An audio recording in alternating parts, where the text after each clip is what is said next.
वळ्या पुढच्या घडामोडीकडे राज्यातील कोरोना रुग्णसंख्या कमी होताना दिसली असली तरी दुसरी लाट अजूनही ओसरली नाहीये।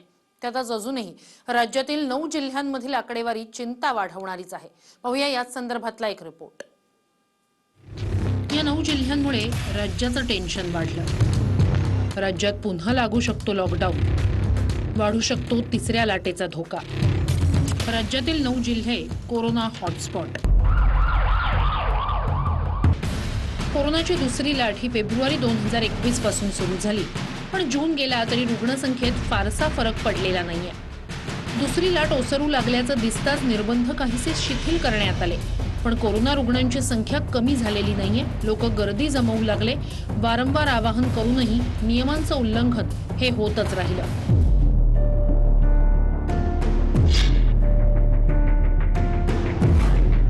चिंता वाढवणाऱ्या 9 जिल्ह्यांमध्ये कोल्हापूर आघाडीवर आहे।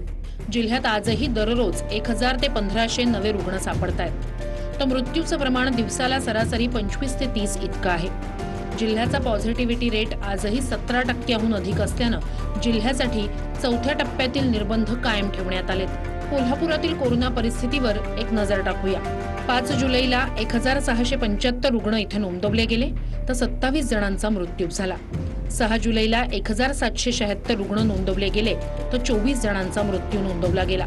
7 जुलैला 1454 नवे रुग्ण आढळले, तर 25 जणांचा मृत्यू झाला।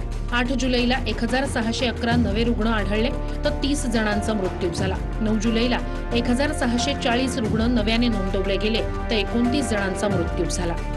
जरी रुग्णसंख्या आपल्याला जास्त दिसत असली तरी आपण मोठ्या प्रमाणात टेस्ट करत आहोत, आणि विशेष म्हणजे आपण RT-PCR टेस्ट पण मोठ्या प्रमाणात करत आहोत। अगदी सांगायचं झालं तर जवळजवळ आपण 80% RT-PCR करत आहोत।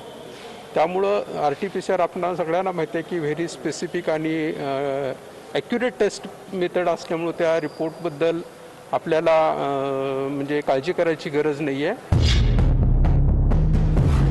सांगलीतही हीच परिस्थिती पाहायला मिळते।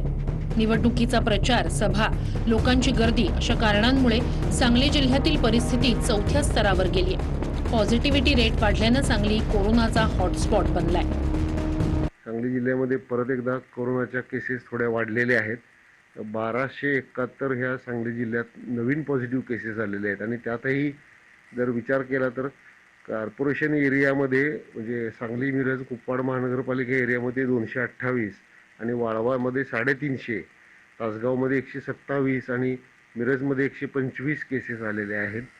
हे प्रमाण मागच्या आठवड्याच्या ह्याच्यापेक्षा थोडंसं जास्तीच आलेलं आहे। 6 जुलैला सांगलीत 820 नवे रुग्ण आढळले, 24 जणांचा मृत्यू झाला। 7 जुलैला 995 नवे रुग्ण नोंदवले गेले, 11 जणांचा मृत्यू झाला। 8 जुलैला 1046 रुग्ण नव्याने नोंदवले गेले, तर 17 जणांचा मृत्यू झाला। 9 जुलैला 984 नवे रुग्ण नोंदवले गेले, तर 17 जणांचा मृत्यू झाला। रायगड, रत्नागिरी, सिंधुदुर्गातही कोरोनाची आकडेवारी कमी होतानाचं नाव घेत नाहीये।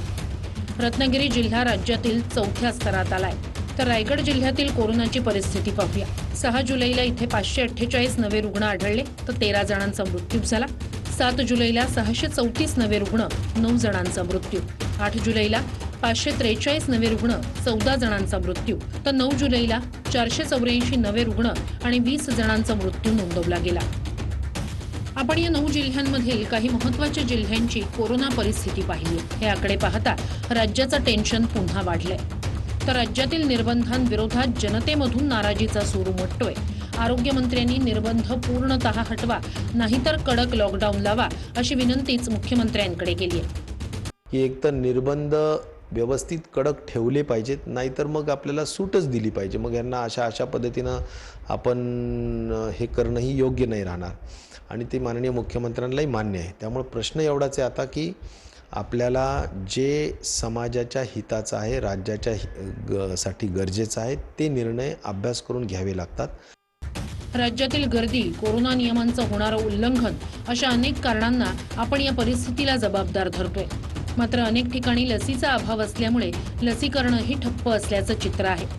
लस नसल्यामुळे केंद्रांवर होणारी तोबा गर्दी आणि लसीकरण होत नसल्याचं कारणही कोरोना वाढण्यासाठी जबाबदार आहेच।